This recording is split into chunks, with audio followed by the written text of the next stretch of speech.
¿Ah? ¿Están respondiendo, tutor? Expandir la religión, ¿sabes? Muy bien, ¿no? Claro. Los metales preciosos. ¿No? O sea, el pretexto que ellos usan es llevar la fe cristiana por otros lares del mundo, ¿no? Difundir la salvación de las almas de esta gente, ¿no?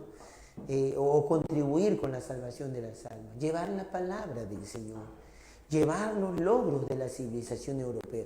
O sea, ese es el discurso, siempre un invasor, siempre un pueblo que se va a imponer sobre otro, siempre va a tener una justificación de que él le está haciendo el bien cuando lo invade. O sea, jamás argumentan, no, que somos malditos, somos malvados y por eso invadimos. O sea, no, o sea, ese es el discurso. Pero mi alumno pues sabe contra cualquier payaso que va a salir por ahí por las redes, por TikTok, por Facebook, que dice que lo que mejor le pasó a estas tierras americanas fue la llegada de los españoles. Mi alumno pues sabe por qué vinieron los españoles, cuál fue el verdadero motivo. Entonces eso ponemos aquí para nuestro examen, dejar claro que los españoles vienen ambicionando pues los metales. Eso es lo que a ellos les atrae. Vienen porque el rey de alguna manera les va a otorgar, y ese es un beneficio que ellos quieren ganar. Muchos de los militares, pues aquí, si bien es cierto, los militares que vienen son militares profesionales, militares de guerra, muchos de ellos son pobres, pues. ¿O acaso tú conoces militares ricos? ¿No? Salvo los oficiales, ellos son pueblos adinerados, pero los soldaditos rasos, pues, ¿acaso los soldaditos, la vida militar te hace rico? Bueno, pero aquí sí es posible, ¿no? Sí es posible, o sea, con estos beneficios que la corona te está otorgando, ¿no? La corona te promete mercedes, y eso es lo que atrae a esta gente. La corona te promete encomienda, muy importante para nuestro examen, saber qué son las encomiendas, ¿no? La corona te entrega títulos de nobleza, títulos que también es algo atractivo para esta gente. La corona te otorga poder político, te otorga cargos públicos, ¿no? Pizarro fue gobernador, ahí está un cargo público. Pizarro fue marqués, ahí está un título nobiliario, ¿ya? Pizarro era el que iba a tener el poder de repartir la riqueza y solamente entregarle a la corona el quinto real, ¿no? La quinta parte, el 20%. El 80% iba a ser para que él reparta entre toda su gente. ¿Te das cuenta? O sea, estamos hablando de riqueza, pues, muchachos. ¿Qué son las mercedes? ¿Qué son las mercedes? Mi alumno sabe qué son las mercedes. Para tu examen, las mercedes son tierras que te entrega la corona. Y esta gente viene con mentalidad feudal. ¿Qué son las encomiendas? Muy importante para tu examen. Dime, ¿qué son las encomiendas? Rapidito, estamos repasando. Debe estar ahí en tu mente, al toque. Si el examen de admisión tienes menos de 2 minutos para responder una pregunta. Menos de 2 minutos, ¿no, tutor? Así es, ¿no? Menos de 2 minutos, ¿no? No, a ver, saquemos la cuenta. Más o menos, pues estamos hablando de 180 minutos, que son 3 horas, entre 100 preguntas. 180 minutos entre 100 preguntas es menos de 2 minutos, porque si fuera 2 minutos por pregunta, estaríamos hablando de 200 minutos. Y 3 horas no es 200 minutos, 3 horas es 180 minutos. Entonces estamos hablando de menos de 2 minutos para responder una pregunta. ¿Ya? A ver, te leo qué están respondiendo, tutor. ¿Qué es la encomienda? ¿Qué es la encomienda? He preguntado qué es la encomienda, ¿qué están respondiendo? Nada. ¿Cuántos conectados tengo, tutor? 35. Tengo 35 conectados y no me vas a responder. Ya, respóndeme, no sé, no sé, profesor, no sé, profesor, enséñeme. Porque esto es repaso. Si tú sabes, me respondes, vamos repasando. Pero si tú te detienes, yo tengo que explicar. Pues. O quieres que avance, sin que me entiendas nada, yo hablando. Ya, habla, no sé, dime, no sé, ¿qué se encomienda? No sé, profesor, perros es encomienda. Negros, profesor, encomiendas metales, encomiendas como me manda Mi abuelita de la sierra, profesor, mi queso con mi majal blanco es encomienda. Ya responde, pues, ¿qué es encomienda para ti? Nada, no responde.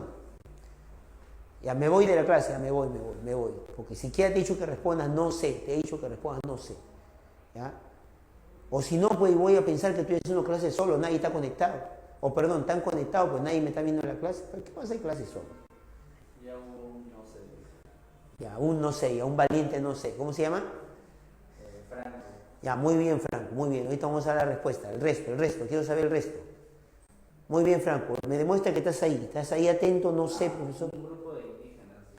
¿Ya? ¿Quién dice eso? Eduardo Durán. Ya, Eduardo, un grupo de indígenas. Muy bien, pues esa es la respuesta.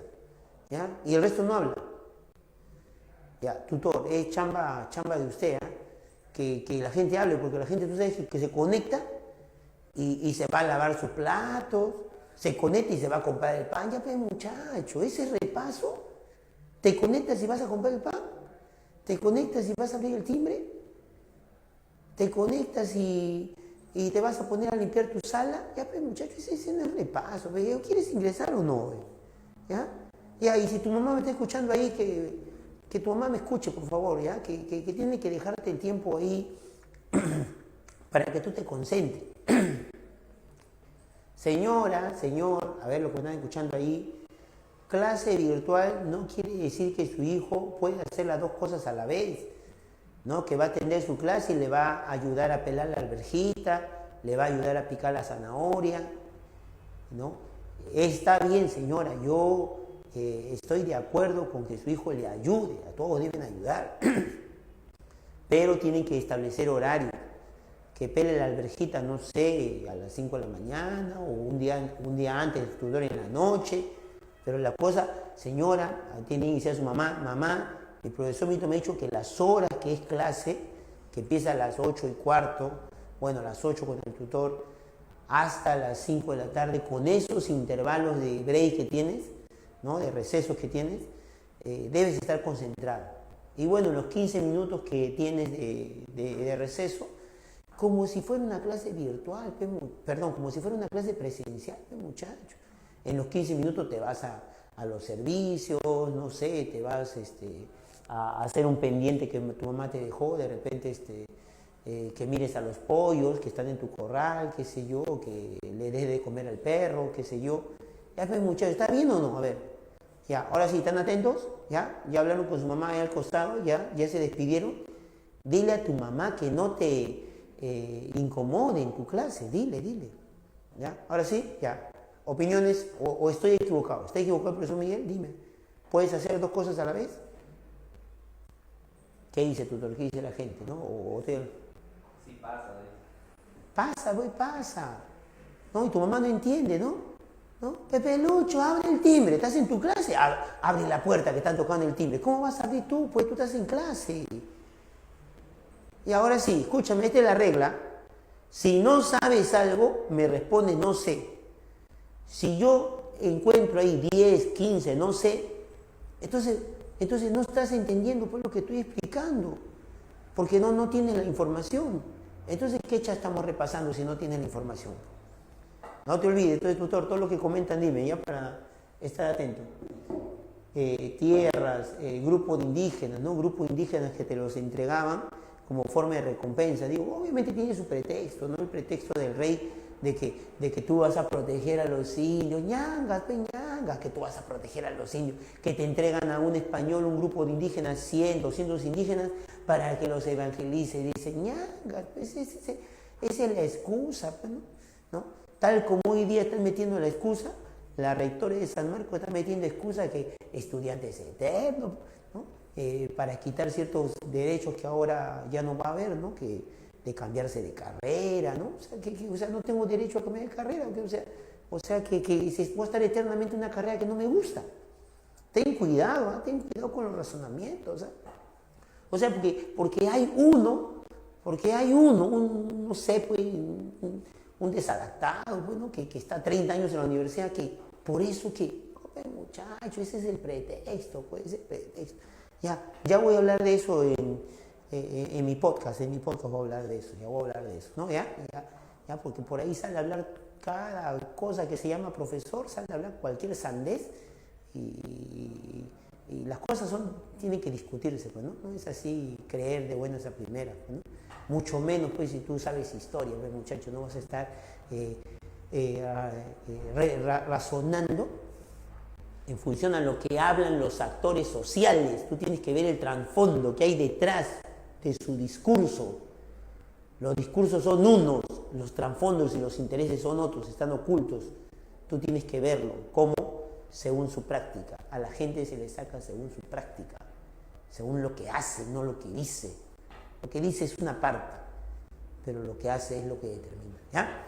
Bien, ahora sí, vamos a estudiar viaje por viaje, vamos a repasar. No, pues muchachos, eso solamente fue hora para hacer hora en el anual. Ahorita el repaso es lo que viene en el examen.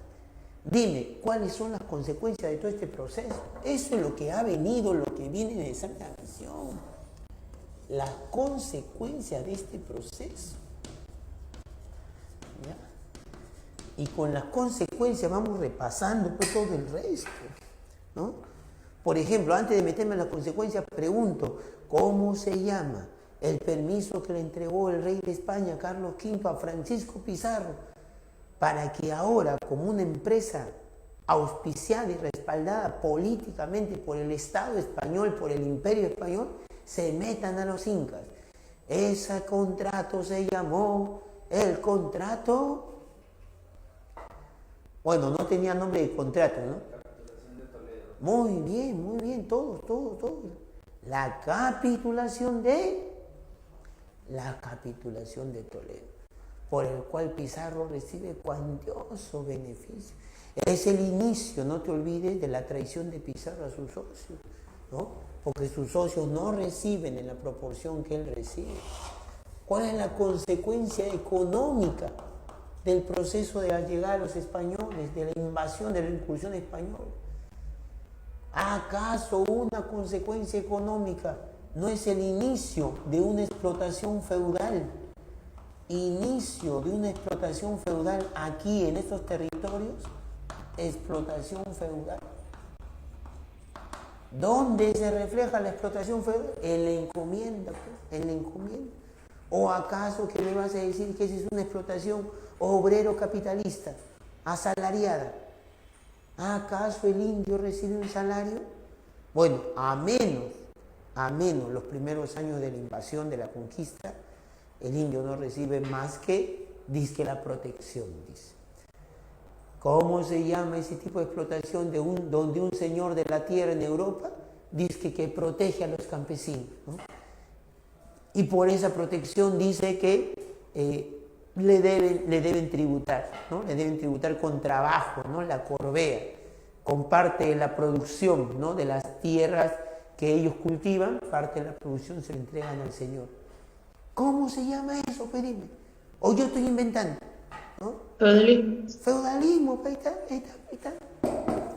Se inició la explotación feudal aquí en el Perú. ¿Ya? Otra consecuencia. La revolución de los precios en Europa. Revolución de precios en Europa. ¿Y qué es eso? No es más que un proceso inflacionario que se vive en Europa por la cuantiosa cantidad de metales que llega los primeros años de la invasión aquí a América, aquí en Atahualpa. Allí nomás en el año 32, que lo capturaron a Atahualpa. Y esto ha venido en el examen de admisión. Atahualpa, ¿cuánto ofreció? ¿Cuánto entregó? Dice que ingenuamente para que lo dejen libre. Habla. ¿Qué entregó Atahualpa para que supuestamente lo dejen libre? Ingenuo Atahualpa, ¿no? ¿Qué entregó?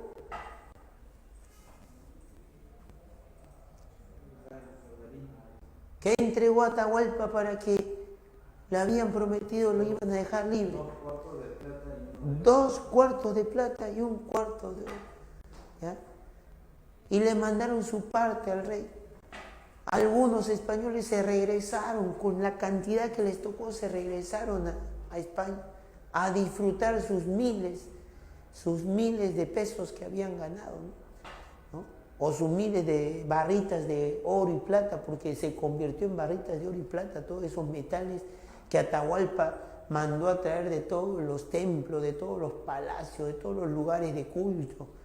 Mandó a traer y llenó 2 cuartos de plata y 1 cuarto de oro hasta donde alcanzara su mano. Y toda esa plata que llegó, todo ese metal que llegó de un momento a otro a Europa. ¿Acaso la riqueza que llegó se compensa con el nivel de producción que Europa estaba en ese momento llevando a cabo? ¿Cómo se llama cuando ingresa dinero a un territorio, a un país que es más del nivel de producción que está generando? ¿Cómo se llama eso? Emisión. Lo que pasó, pues podemos comparar lo que pasó con Alan García. ¿Cómo se llama eso técnicamente? Emisión inorgánica. ¿Ya? Digamos que es parecido, no va a ser igual, ¿no? Porque claro, una cosa es hacer dinero, plata, y otra cosa es que el dinero, que la plata, la riqueza venga en forma de barritas de metal, ¿no? Claro, pero igual es una cantidad de dinero que no lo esperaban. ¿Y eso qué generó? ¿Qué consecuencias trajo en el siglo XVI e inicios del siglo XVII? Una revolución de los precios, un proceso inflacionario, inflación en Europa entre el siglo XVI y comienzos del siglo XVII. ¿Ya? Muy bien. ¿Cuál es la consecuencia social de este proceso de incursión violenta y sangrienta española? ¿Acaso no hay una fuerte caída demográfica? ¿Qué significa eso, profesor? Significa la muerte, ¿no? Por miles, por millones. ¿Quiénes murieron? ¿Españoles o indígenas? Indígenas, pues muchacho, caída demográfica indígena. ¿Ya? Te doy el dato, grábalo bien, ¿eh? Graba bien el dato. Aunque este dato no te van a preguntar, te lo van a poner en el examen. ¿Ya? Te van a redondear la pregunta, ¿no? ¿Sabes cuántos indígenas se calcula a la llegada del proceso de invasión? Ah, por cierto, no hemos puesto la fecha, ¿no? Hay que poner la fecha acá. 1532, que se meten a Cajamarca. Bueno, para ser exacto, Pizarro entra por Tumbes el 31, a 1542, que se crea un nuevo sistema administrativo para gobernar estas tierras. Estoy preguntando, ¿cuánto se calcula de indígenas aquí en el Perú cuando llega Pizarro en el 32? Chúpate el ojo, ¿eh? Se calcula entre 8 a 10 millones de habitantes. 10 millones de habitantes. 40 años después, 1572, en la época del virrey Francisco de Toledo, ¿cuántos indígenas crees que eran, tutor? De 10 millones que había. 40 años después, mira, ¿sabes lo que han hecho los españoles? Oye, de 10 millones queda 1,5 millones 40 años después. ¿Cuántos indígenas han muerto, muchachos? Más de 8 millones. Y tú solamente vas viendo películas, El niño de pijama rayas, La lista de Schindler, El pianista 1 y 2. Te has leído todo el diario de Ana Frank. Todo es holocausto judío. ¿Y cuándo has visto una película de holocausto indígena? A ver, ¿cuándo? ¿No? Ah, interesante, profesor. Ah, profesor, las películas también tienen un sesgo ideológico. Ya, pe, muchacho, eres ingenuo. ¿Qué crees? ¿Que las películas qué? ¿No tienen un sesgo ideológico para inclinar el pensamiento y el sentir de la población? ¡Qué muchacho!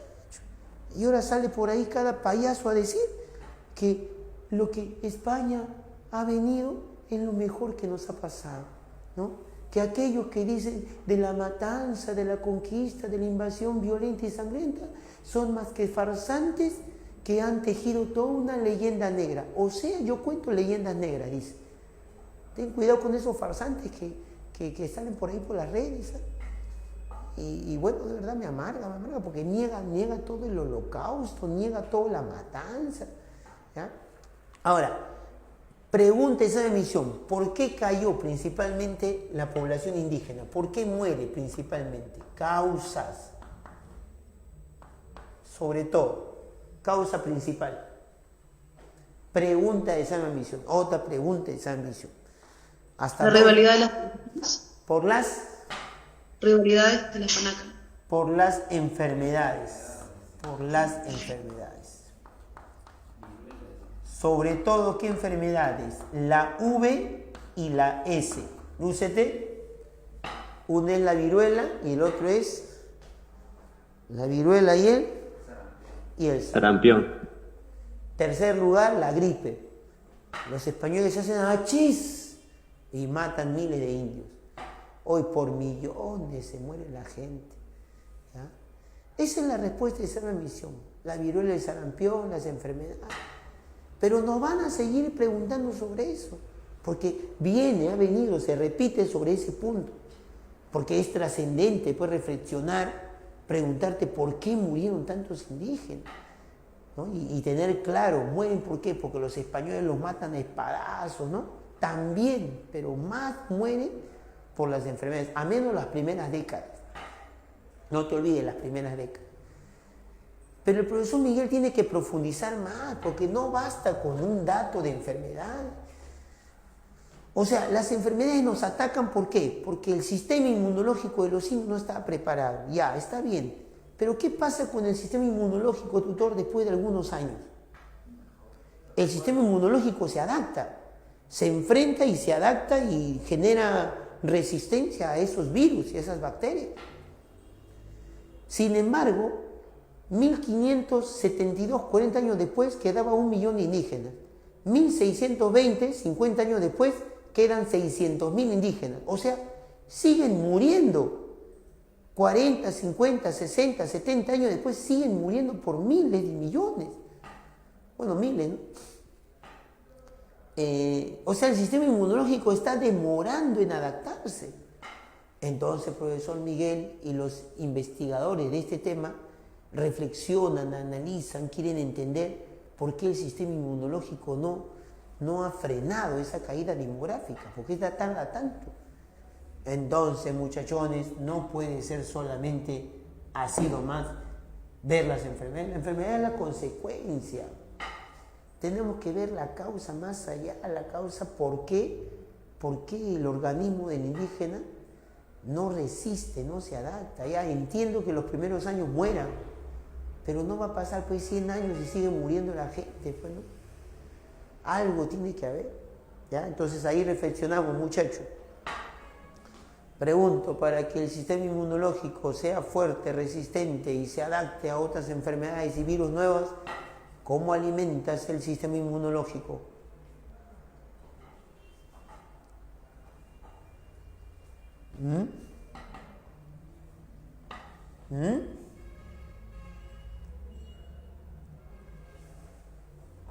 Comer bien y mentalmente generar dopamina, pues, ¿no?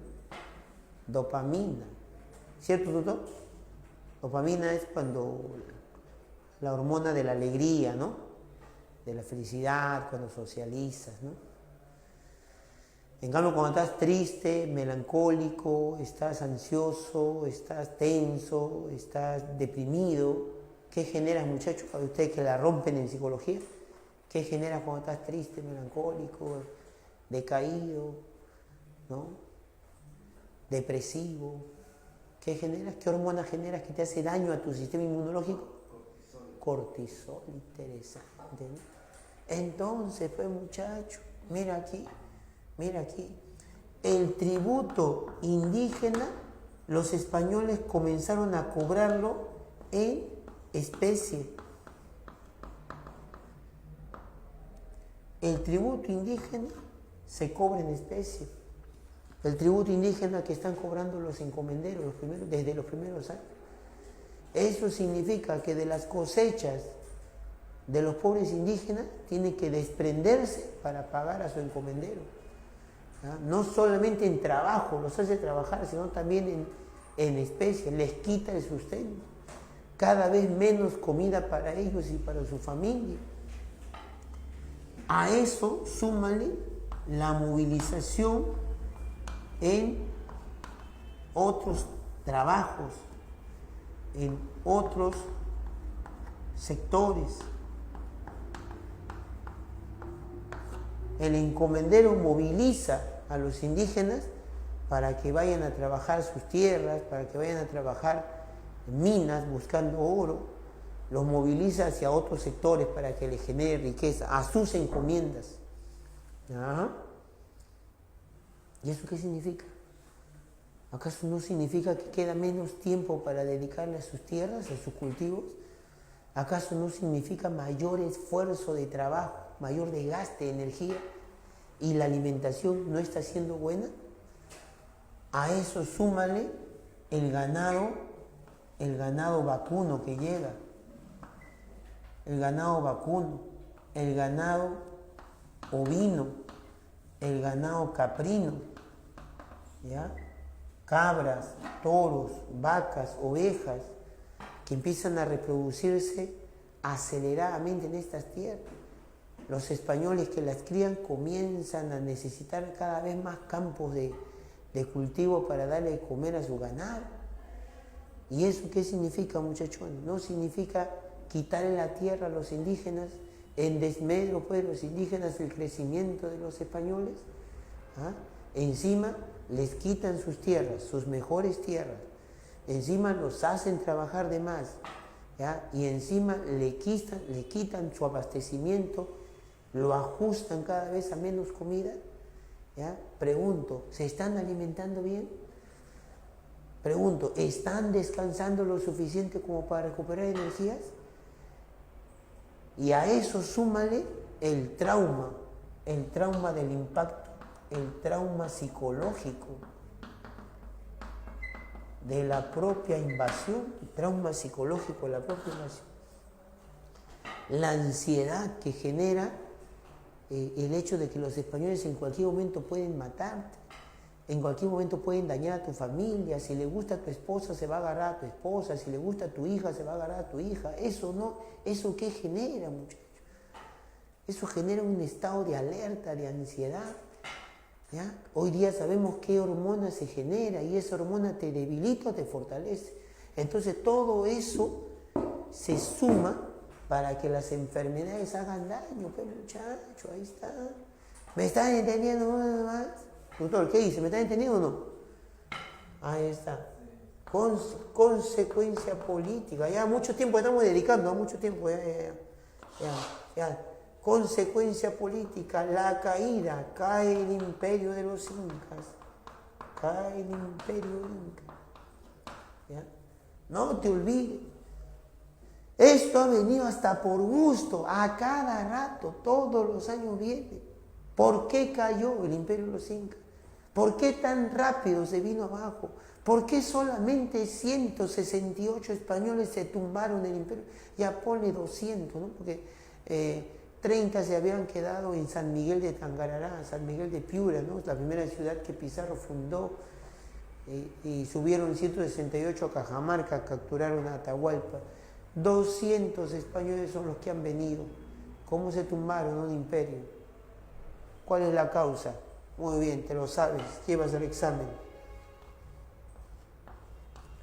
Las causas son internas.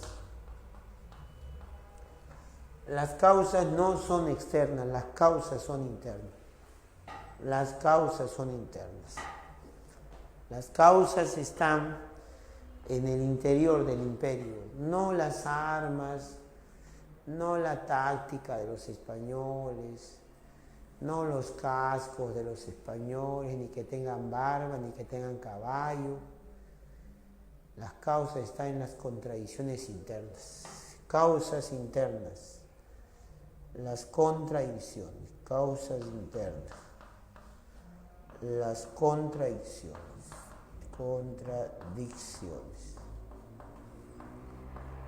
Ahí está. las contradicciones entre panacas, entre los propios incas, terminaron peleándose y eso lo aprovechó muy astutamente Francisco Pizarro, y las contradicciones con las etnias provinciales, con las etnias de provincia, con las etnias de provincia. Ahí está la causa, muchachos, ¿ya? ¿Alguien tiene una pregunta sobre eso? Consecuencias culturales, imposición de la cultura europea, imposición de la cultura europea, ¿ya? En todo sentido, el sentido religioso, lingüístico, cultural, todo, ¿no? Todo impone, ¿no? Se genera un proceso de aculturación. Y un proceso de sincretismo. Aculturación significa cuando un pueblo, una cultura se desprende de lo suyo, se desprende de su cultura y adopta la cultura del enemigo, ¿no? Nos desprendimos del quechua y adoptamos el castellano. Comenzaron a abandonar los indios sus creencias en sus dioses materiales, concretos, reales, sus dioses de la realidad, y empezaron a adoptar la idea de un Dios abstracto que no veían y que, bueno, sentían mentalmente, ¿no? El Dios cristiano, ¿no? Pero el proceso no fue completo. Fue tan rica la cultura y tan avanzada la cultura aquí en el mundo andino que el proceso no fue completo. El proceso de aculturación generado por la invasión fue un proceso incompleto. Proceso de aculturación incompleto. ¿Ya? En lugar de eso, la fuerte cultura indígena en algunos aspectos se adaptó, tomó la cultura foránea y lo mezcló, lo adaptó, lo hizo suyo. Y a ese proceso se le conoce como sincretismo, ¿no? Una mezcla creativa. La que se produjo aquí fue una mezcla creativa, ¿ya? Ahí estás viendo las consecuencias del proceso de incursión española. ¿Hasta ahí alguna pregunta? Estamos en repaso, ¿alguna pregunta? No, Muy bien. Vamos a otra parte, Después del proceso de invasión viene el virreinato. Vamos a repasar acá y de ahí nos ponemos a contestar preguntas, ¿ya? Ya, préstame atención 10 minutos y podemos a contestar preguntas. Virreinato.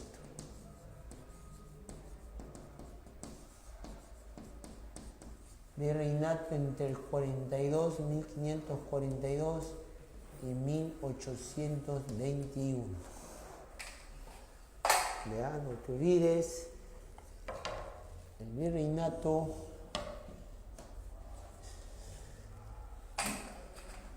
es un nuevo sistema administrativo impuesto para las colonias, ¿no? ¿Cuál es el antiguo sistema de administración que existía? ¿No? Nuevo sistema administrativo, ¿no? Para las colonias, para administrar las colonias. ¿Cuál es el objetivo de por qué crear un nuevo sistema administrativo 10 años después de la incursión de los militares españoles?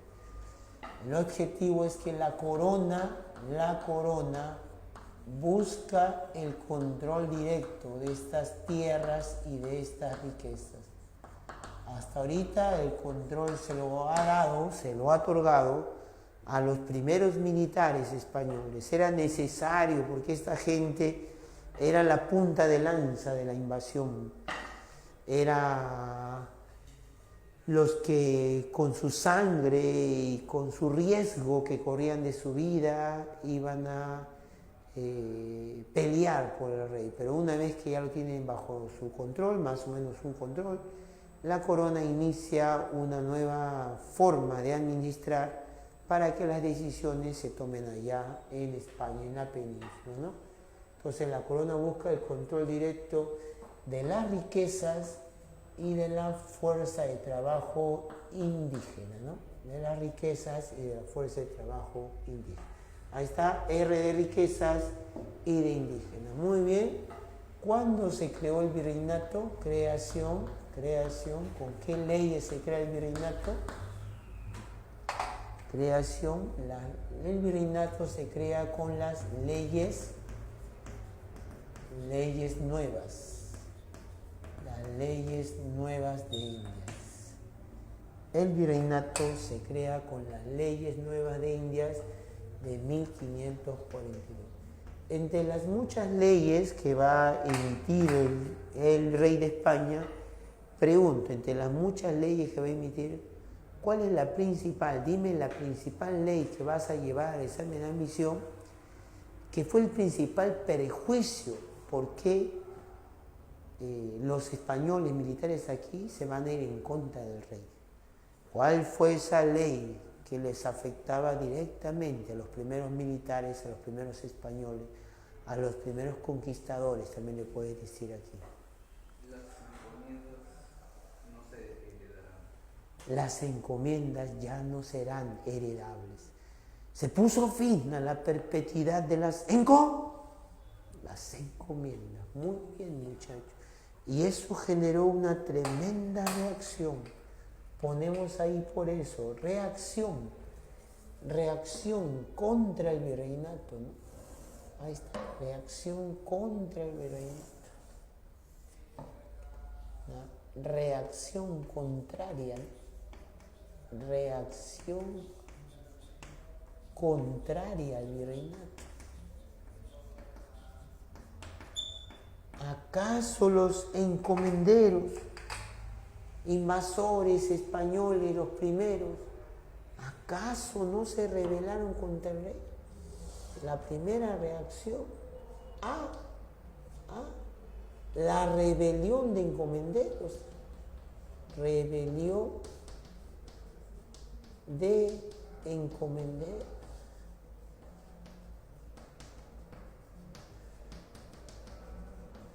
El otro sector que se puso en contra del virreinato y que no lo aceptaba eran los incas de Vilca. De Vilca, habla. Bamba. Muy bien, los incas de Vilcabamba. ¿Acaso no estuvieron en contra y resistieron por 40 años en la selva cusqueña? Y el otro fue una resistencia cultural también. Bueno, pero esto ya estaría, sí estaría aquí, ¿no? Ya sé dónde está, aquí vamos a hablar para incluirlo acá, ¿sí? ¿No? Vamos a hablar de resistencia inca.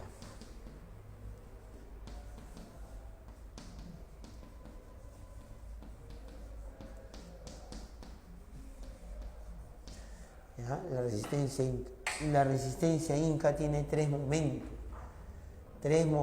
la resistencia inca. La resistencia de la gente de Atahualpa, los atahualpistas, ¿no? Luego, ¿quiénes están? están los de Vilcabamba, que no son atahualpistas. Vilcabamba. Y una resistencia cultural, ideológica, que si bien es cierto no tiene que ver con los incas, pero lo vamos a poner aquí por el esquema. ¿Cómo se llama ese movimiento ideológico religioso que se puso en contra de la cultura europea, de la dominación española, del Dios cristiano, que planteaba que hay que seguir adorando a nuestros dioses, a nuestras huacas, y que en algún momento iban a despertar y nos iban a ayudar a expulsar a estos malditos españoles? Ese movimiento se llama... El Taquibanco. Muy bien, mamita, el movimiento Taquibanco. El movimiento Taquibanco. Ahí está. Repaso, está repasando, ¿no? Estamos repasando. Rebelión de encomenderos, ¿no? La rebelión de encomenderos se puso en contra de la política centralizadora, absolutista de los reyes Habsburgo, contra la centralización monárquica, ¿no? Que les quería quitar todo tipo de autonomía, de poder, pues acá los primeros invasores, contra la centralización monárquica, contra la centralización monárquica de los Habsburgo, ¿ya? Al final la rebelión de encomenderos triunfó o fue aplastada. La rebelión de encomenderos fue aplastada, ¿no? Tras el fin de los encomenderos, incluso de los insatisfechos, ¿ya? Se puso culminación, ¿no? ¿No? Acabó, esta es la consecuencia, ¿no? Acabó con las pretensiones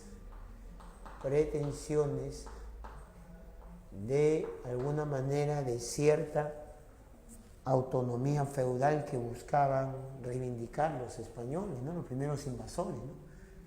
Acabó las pretensiones de autonomía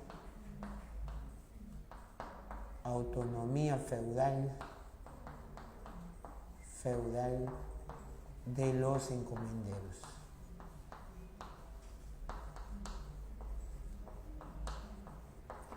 Ellos habrían desarrollado un poder feudal y con esta derrota se estaría poniendo fin a ese poder feudal.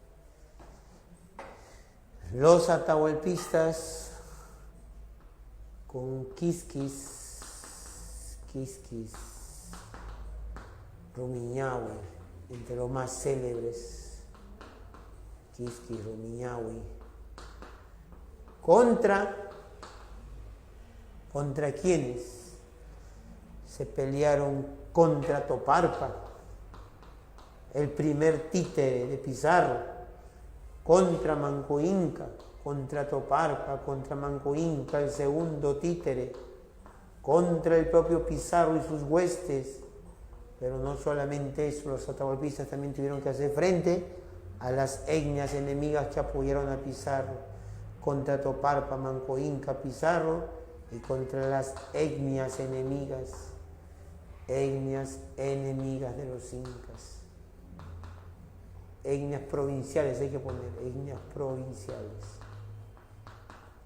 Los que más odian son los del norte. Cañaris, Carangues, Cayambes.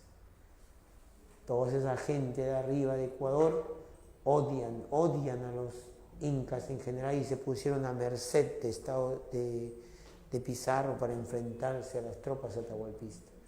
El propio Manco Inca fue líder contrario a los atahualpistas hasta que abrió la venda, hasta que se quitó la venda de los ojos y se dio cuenta que los españoles lo estaban tratando como un títere, ¿no? Vilcabamba, no te olvides, ¿qué es Vilcabamba? Vilcabamba es una ciudad pequeñita que funciona con todo un aparato estatal. Es una ciudad-estado. una ciudad-estado de resistencia en la selva peruana, en lo inhóspito de la selva. Los españoles no la conocían, no lo ubicaban. El primer inca de Vilcabamba fue Manco Inca. Fue Manco Inca, muchachos, quien fracasó en su rebelión. Manco Inca fracasó, ¿no? Fracasó en su intento de querer tomar dos ciudades importantes. Fracasó en su rebelión. ¿Ya? ¿Qué ciudades trató de tomar Manco Inca el día que se rebeló en 1536? ¿Qué ciudades trató de tomar? Ya te he dicho que me respondas, no sé. Lima y Cusco. Lima y Cusco, muy bien. Y fracasó en esa rebelión. Su hijo Zairi Tupac, después de algunos años de duda, finalmente Zairi Tupac renunció a ser inca. Pero qué tal traición, ¿no? Para los propios intereses de los incas, renunció, vamos a poner, ¿no? Renunció a ser inca. ¿Ya? Es más, hasta renunció a vivir en Vilcabamba. Iba a vivir en el Cusco y todo porque le prometieron un poco de tierras y unas cuantas encomiendas. Su hijo de Manco Inca, Titu Cusi Yupanqui, después del envenenamiento de su hermano, Titu Cusi Yupanqui, reinicia las hostilidades, reinicia los ataques guerrilleros, hasta que finalmente se deja convencer por los españoles y firman la paz de Acobamba de 1570 que estoy hablando, la paz de Acobamba de 1565. Paz de Acobamba de 1565. Por el cual Titu Cusi, si bien es cierto, exige que lo reconozcan como inca y como un estado independiente a Vilcabamba, su peor error fue haber dejado entrar a curas agustinos a evangelizar a los indios de Vilcabamba. Pues muchacho, hay que ser bien ingenuo para no darse cuenta de los espías que te estaban metiendo, ¿no? Su hermano Tupac Amaru, su hermano Tupac Amaru, ¿ya? Tupac Amaru, que al final, ante su muerte, nace un mito que algún día la cabeza con las piernas y los brazos se unirán y ese día el Inca volverá. Ese día el Inca volverá y todos nosotros juntos con él lo mandaremos a los españoles a la misma ruina, ¿no? ¿Cómo se llama ese mito? A ver, no sé, dime si no sabes ese mito que algún día las piernas y los brazos se unirán a la cabeza que está enterrada y el Inca resucitará. Incarri. Muy bien, el mito de Incarri nace, mito que va a acompañar hasta el siglo XX algunas poblaciones indígenas, hasta el siglo XX. No confundas el mito del Incarri del retorno del Inca con el movimiento Taquiongol, que es un movimiento más amplio. El mito de Incarri expresa mesianismo.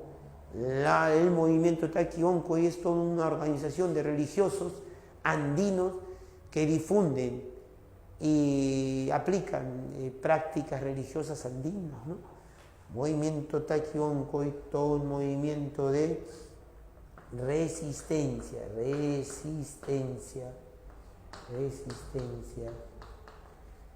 ideológico,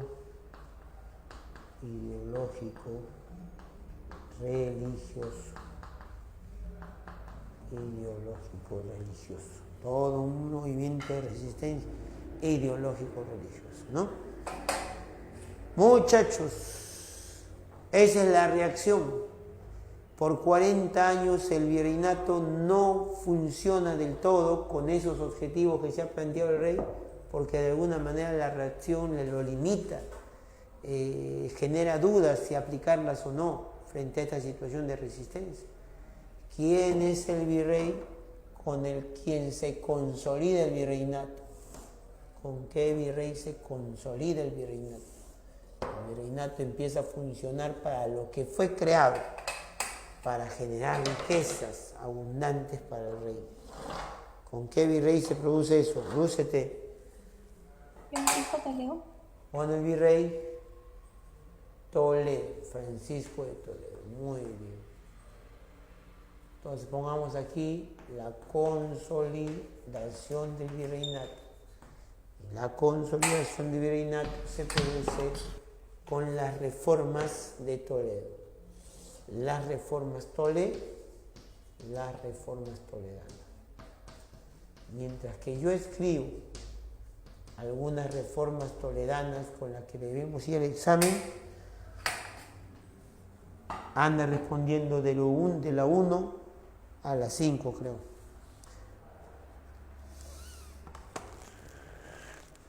Vayan respondiendo.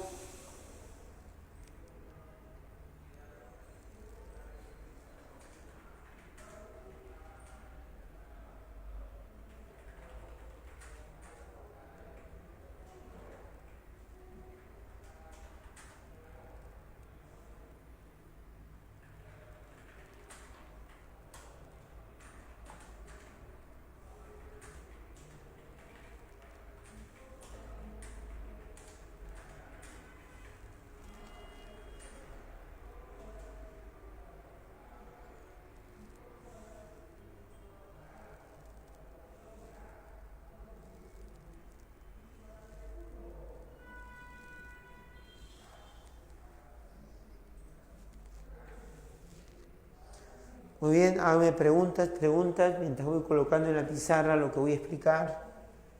Háganme preguntas. Tutor ahí, lee las preguntas de los chicos.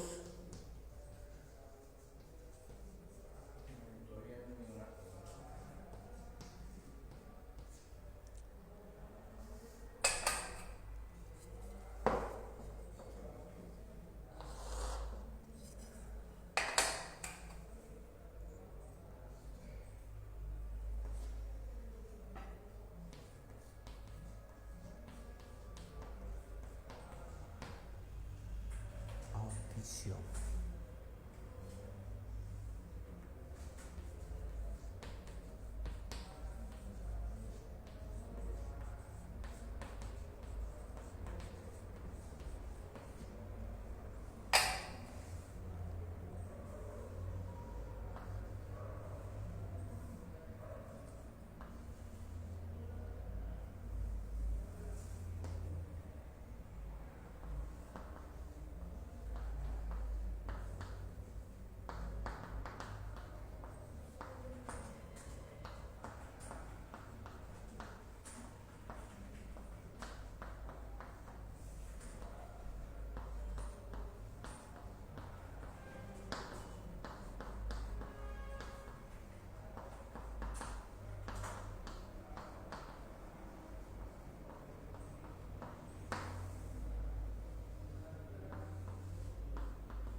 Muy bien. A ver.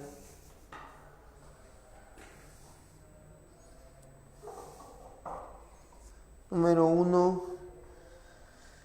Esa imagen que corresponde a uno de los viajes de Pizarro, donde traza una línea y hace un llamado, dice a sus soldados, de los que crucen hacia el sur está la riqueza, continuar con la gloria, hacia el norte está la pobreza, la humillación, el deshonor. ¿Cuál es la clave de la 1?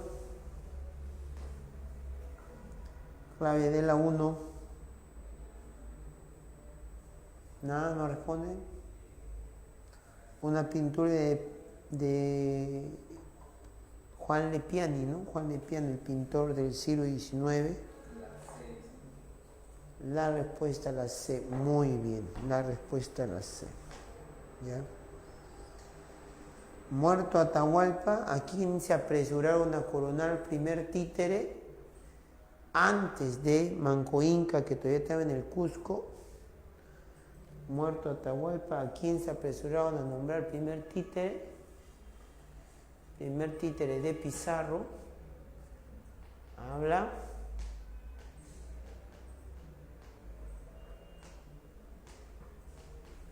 Dedo. Dedo, a Tupat Hualpa, también llamado Toparpa, no se olviden. ¿Ya? La 3 es un jueguito cronológico, estaría primero la fundación de la empresa, después ya se realizan los viajes. Recuerda que la capitulación de Toledo fue el previo al tercer viaje, ¿no? Entre el segundo, fines del segundo, inicio del tercer viaje. ¿Cuál sería la clave con esa información? La D de dedo. ¿D de dedo o C de casa? ¿Qué dicen, tutor? La 3 sería la C, muy bien. Muy bien, la C. En la 4. El descenso poblacional que experimentó la población nativa de América por la conquista española a principios del siglo XVI se debió ¿a qué se debió el descenso poblacional principalmente? Fácil. Una pregunta Las literal. enfermedades. Las enfermedades, está fácil eso. Ya. Esperemos que en el examen venga así, nos pueden tranquear, estamos preparados ya para cualquier pregunta tranca sobre las enfermedades. Isabel II de Portugal y Francisco Pizarro firmaron un documento oficial por medio del cual fijaron sus obligaciones y derechos frente a la corona. El documento históricamente conocido como, ¿cómo se llama ese documento que firmó Pizarro con el rey Carlos V? Bueno, literalmente firmó su esposa porque Carlos V estaba en Alemania resolviendo el problema de las críticas a la iglesia, ¿no? Y de los intentos de los nobles de separarse pues del dominio imperial. ¿Cuál será la clave de la 5? La C, muy bien, la C. ¿Alguien tiene alguna pregunta? La 6 es un jueguito en la pizarra. ¿Cuál sería la respuesta en la 6?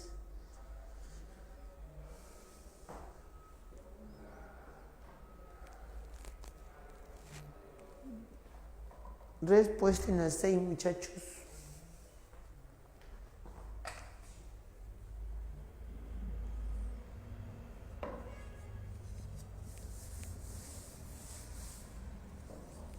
¿Están respondiendo tus dos?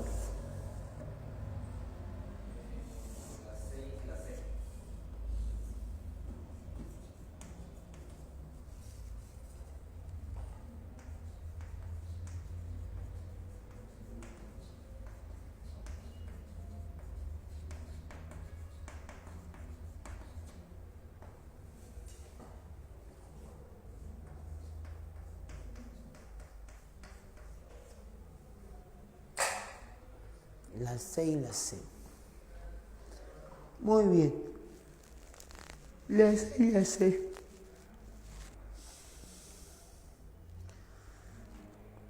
Una vez derrotado en Ayaquito, el primer virrey Blasco Núñez de Vela fue ejecutado. Esos acontecimientos marcaron la condición y poder de los rebeldes encomenderos. Hasta que manden otro virrey de España, ¿quién reemplazaba las funciones del virrey en caso de ausencia inesperada, ¿no? ¿Quién reemplazaba al virrey en caso de ausencia inesperada? ¿Quién? La Real Audiencia. Muy bien, la Real Audiencia. Sepan mis alumnos que la Real Audiencia, su principal función es judicial, ya es impartir justicia, ¿no? Llevar a cabo los juicios. Y su papel secundario solamente en casos excepcionales como una ausencia inesperada del virrey, la Real Audiencia asume sus funciones, ¿ya? La 8, una de Toledo, bonita. La 8, ¿cuál es tu clave?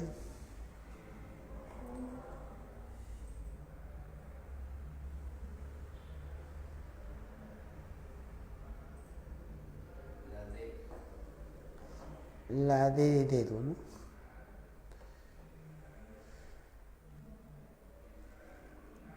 Estamos en la 8 y la respuesta sería D de dedo.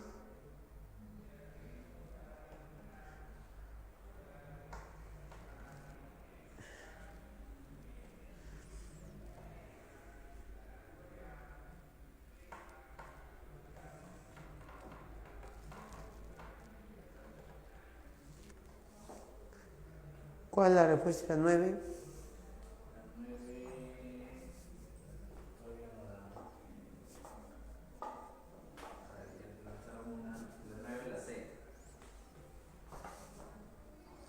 ¿Qué dice el resto? Ah, ya. Te hablan de Toledo, ¿no? Es Toledo. Muy bien, es Toledo. Vamos a repasar. A ver, vamos a repasar. Ya, acá lo que he escrito. Tú te vas al examen, escúchame bien, te vas al examen, señala acá, tutor, esta es la pizarra. ¿Ya? Tutor, señala aquí un favorcito. Esto es lo que sí se ve, ¿no? Ya, muy bien. 5 reformas de Toledo te vas tú en tu cabeza ya memorizado. 5 reformas de Toledo. Yo te voy a enseñar la sexta, la séptima, la octava. Pero las 5 primeras son básicas, que se repiten en todos los exámenes, no las principales. Toledo estableció las Reducciones. Pueblos indígenas concentrados para vigilarlo de forma más eficiente, para contabilizarlos, censarlos, para adoctrinarlos, ¿no? En las ideas que los españoles les convenga. Para cobrar el impuesto de forma adecuada, no estar desperdigados por la sierra, están concentrados en un pueblo. Eso tiene objetivo de las reducciones. Una segunda reforma de Toledo, crea la mita, la forma obligatoria como los indios los van a empujar a que se metan al mercado de trabajo, a que se involucren con la economía mercantil. Porque ese trabajo forzado que el Estado, en nombre del Inca, realiza a través de sus funcionarios, este trabajo forzado, busca a la larga generar pues cuantiosos campos de cultivo bien protegidos, cuidados, ¿no? Eso es lo que busca supuestamente, ¿no? Porque en el fondo, ¿no? En el fondo, lo que estaba buscando la mita era dinamizar, ¿no? La economía virreinal con la fuerza de trabajo indígena que se mete en todos los rubros, que sostenga la economía, la fuerza de trabajo indígena.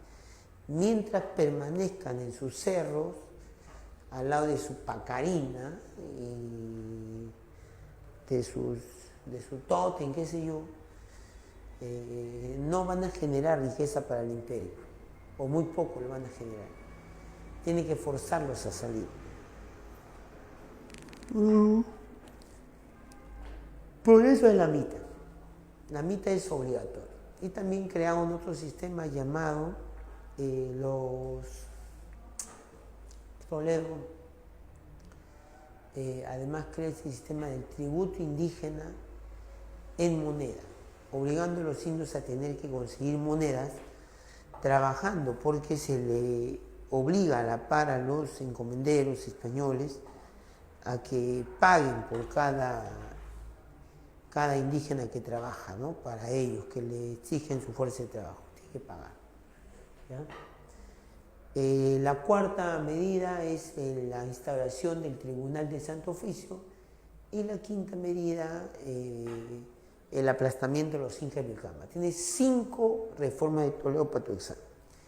Reducciones, mita minera o mita en general, tributo indígena en moneda, establecimiento del Tribunal de Hacienda y Adquisición y el aplastamiento de Vilcabamba.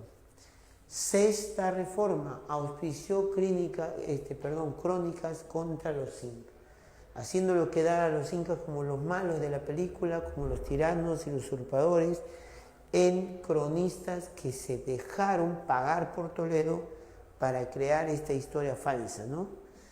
¿Ya? Entre ellos Sarmiento de Gamboa, Polo Dondegardo, y por ahí también está Cristóbal de Molina, ¿no? Entre algunos de los cronistas toledanos pagados por Toledo. ¿Ya? Otra reforma es el impulso de campañas extirpadoras. Cuando Toledo llega al poder en los 70, ya las campañas extirpadoras estaban llevándose a cabo. Toledo las impulsa con más fuerza, ¿no? Y establece una nueva casa de la moneda cerca de la mina en Potosí, y ya no en Lima. No era muy riesgoso estar trasladando la plata de Cusco hasta Lima para ser acuñadas las monedas, ¿no? O ser fundidas. Y eso se hace ya posteriormente en el siglo XVIII, ¿no? Ahora vamos a ver las reformas borbónicas. No te confundas con las reformas toledanas, las reformas borbónicas del siglo XVIII, ¿ya? Un ratito, déjame los servicios, 5 minutitos, mientras vamos a repasar las reformas borbónicas. Anda contestando a ver la que se pueda. Un ratito, tutor, déjame ir a los servicios.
Jóvenes, ¿alguna pregunta? ¿Está prendido el audio? Jóvenes, ¿alguna pregunta? Buenas. ¿Alguna pregunta? Nada. Ya. A ver, de la reforma borbónica nos vamos a nuestro examen. Seguros. Primero, ¿cuál es el objetivo de la reforma borbónica? ¿Por qué hacer reformas en todo el imperio? Objetivo, pregunto, ¿las reformas fueron...? Modernizar el Estado español. A ver, escríbele, un favor, escríbele. ¿O si escuchaste, tutor? Quitar poder a los criollos y el otro dijo modernizar a los españoles. Modernizar todo el sistema español, reestructurarlo, reorganizar todo el sistema político y todo el sistema económico comercial. Esas son las palabras. Ahora, ¿por qué? Porque el imperio se estaba yendo a la misma ruina. Los ingresos habían disminuido cuantiosamente. España ya no era en el siglo XVIII la principal potencia que había sido en el siglo XVI. Quería volver a recuperar ese poderío, volver al escenario de las poderosas potencias. ¿Ya? ¿Qué causas había llevado a esta crisis de España? Bueno, hay varias causas que también tenemos que conocerlas. Recordar el fracaso de su monopolio ha fracasado, o sea, es una coladera ese monopolio, meten contrabando hasta por gusto, y es que mucha corrupción también entre los funcionarios españoles que permiten ese contrabando. Entonces su monopolio ha fracasado, la ruina que ha traído su política bullonista, que ha llevado a descuidar la industria, y ahora que se habían acostumbrado pues solamente al flujo de metal, ahora que ya no hay metal, que la minería está en crisis en el siglo XVIII, entonces entenderás pues que el bajón en la producción de metales le ha jugado pues le ha demostrado a España lo endeble que era su economía, ¿no? Entonces, objetivo de las reformas borbónicas, ¿no? Reestructurar el imperio,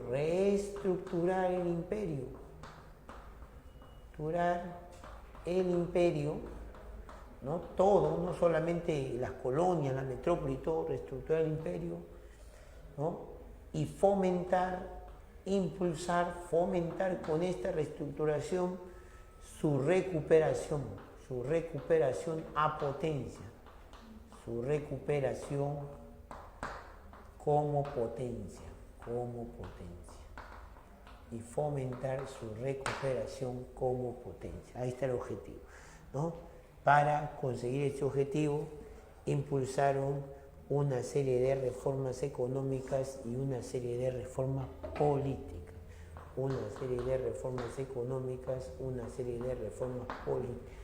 Entre las reformas económicas que fomentó, que dio por primera vez pues, el primer rey Borbón Felipe V, está por ejemplo los navíos, ¿no? El navío de permiso primero y el navío de registro posteriormente, ¿no? El navío de permiso y el navío de registro, que fueron beneficios para Inglaterra, para alguna manera contrarrestar el contrabando o disminuir el contrabando, dándole algunas concesiones comerciales, ¿no? Luego, dentro de esas negociaciones comerciales también está pues la legalización de los repartos, ¿no? Ahora los repartos serán legales, ¿no?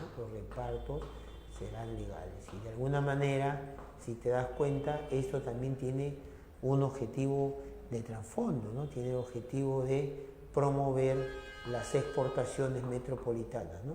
No sé si me entiende lo que estoy hablando, promover las exportaciones de la industria metropolitana, de la industria de la metrópoli, o sea, allá en España, ¿no? Ya otra reforma borbónica fue la ley de libre comercio que no aplicó para otras potencias, sino que significó libre comercio para españoles, ¿no? Para españoles. ya no la exclusividad de puertos, sino nuevos puertos, ¿no? Nuevos puertos, ¿ya? Ya no la exclusividad de comerciantes, sino se amplió permisos, amplió permisos para otros comerciantes, amplió permisos y nuevas rutas comerciales, amplió permisos y nuevas rutas, o sea, ya no era necesario pertenecer solamente pues al Tribunal del Consulado Limeño o a la Casa de Contratación de Sevilla.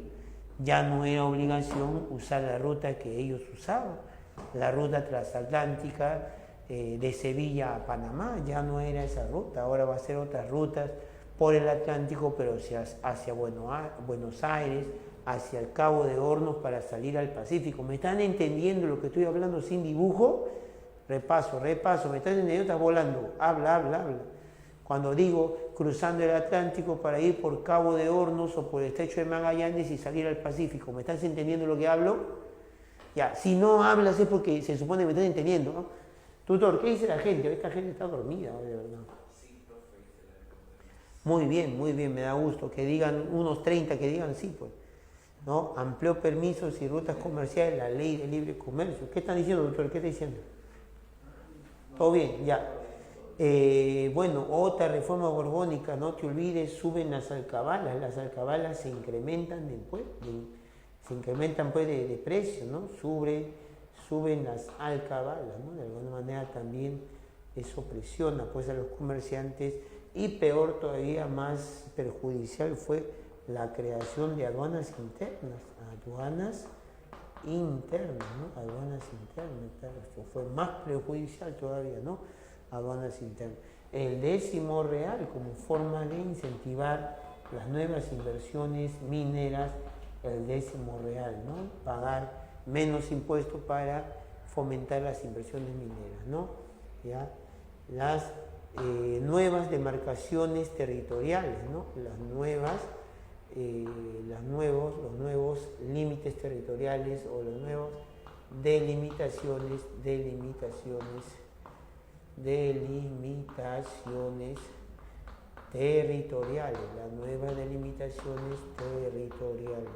¿no?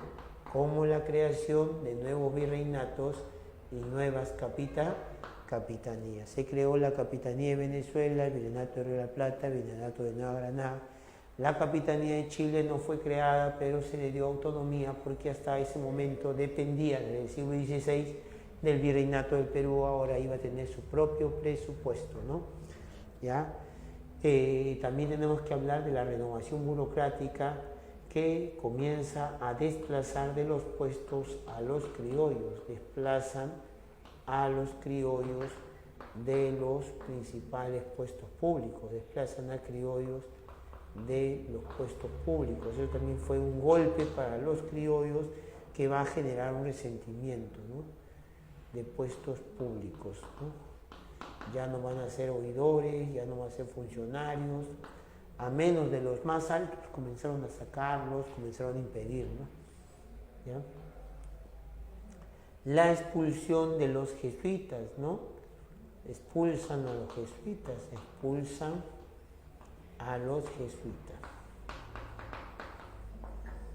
¿Ya? Los jesuitas eran los más ricos en esa época, con empresa muy próspera y tenían muchos bienes que la corona ambicionaba. Además que en segundo plano los jesuitas cuestionaban el absolutismo de los nuevos reyes Borbón, ¿no? Expulsan a los jesuitas, desplazan a los criollos, no te olvides, se anulan los corregimientos, se pone fin a los corregimientos y se crean las intendencias, ¿no? ¿Ya? Otro cambio administrativo es se creó la audiencia, Real Audiencia del Cusco, ¿no? Lo que tanto había reclamado Tupac Amaru, finalmente se le pone una audiencia del Cusco, ¿no? ¿Ya? Por ejemplo, también se envía visitadores, fiscalizadores a ver si se están cumpliendo las reformas. Visitadores, o en otra palabra, fiscalizadores. Fiscalizadores o visitadores. ¿Ya? Ahí está la reforma orgánica. Muy bien. ¿En qué clave nos hemos quedado? Por aquí. Dame la clave de la 10. La 10. ¿Quién es la institución que se perjudica cuando se da libre comercio y se abren nuevos puertos? Ahora que las mercaderías ingresan por otros puertos, ya no exclusivamente por el Callao, ¿quiénes se perjudican? Te preguntan. Respuesta, el Tribunal del Consulado. La 11 es un jueguito, no me digas que no lo has hecho. ¿Cuál es la clave de la 11?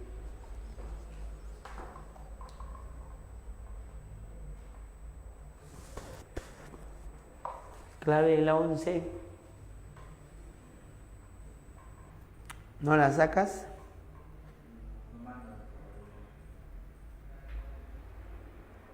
Uy, la gente no está en la clase. La clave es la D de dedo. La 12.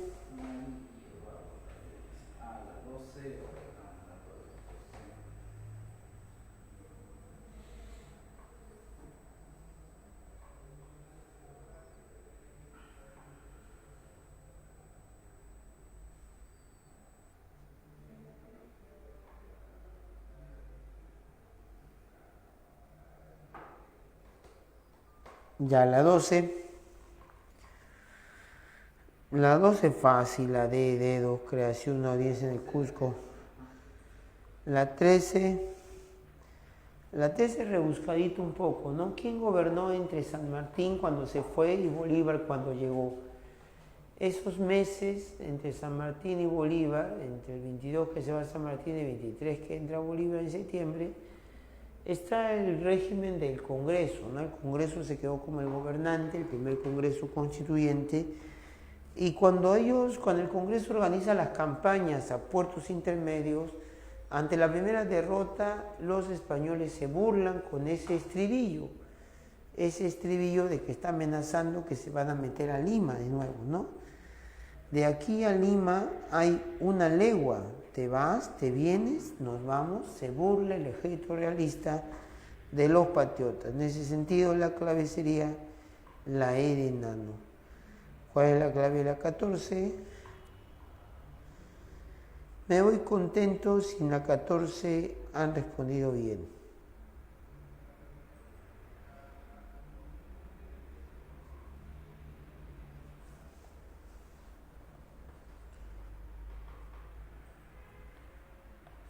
Muy bien, entonces la 14... la 14 habla sobre la capitulación de Ayacucho. No te olvides, en la capitulación de Ayacucho tú debes llevar cuatro acuerdos, ¿no? Un primer acuerdo, mira, 4 acuerdos, ¿sabes? Esquematizado en tu cabecita, ¿no?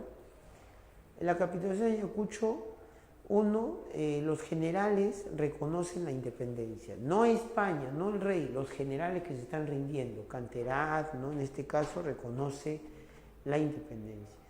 2, todos los oficiales, altos oficiales del ejército realista que han luchado aquí en Junín, Ayacucho y desean quedarse en el Perú, se les respetará sus propiedades y sus títulos militares o sus cargos militares. Todo aquel español, 3, que decida retornar a España y no quiera quedarse en el Perú le paga su pasaje en barco de primera clase, ¿no?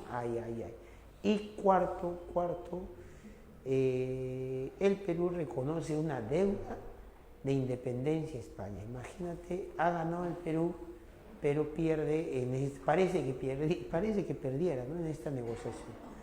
¿Ya? Con esa aclaración, la respuesta sería la E de enano, ¿no? La E de enano la 14, la E de enano la 13 y la B de beso la 15. Pregunto, muchachos, ¿hay alguna duda adicional?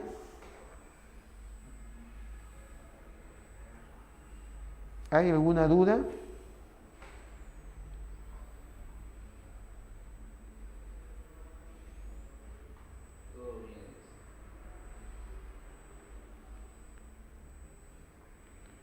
Muy bien.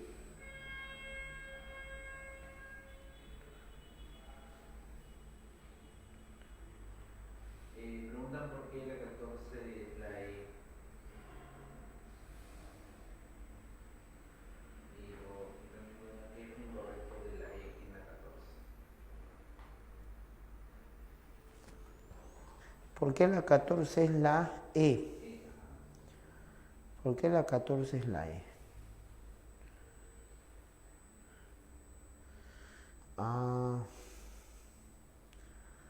Ya te preguntan,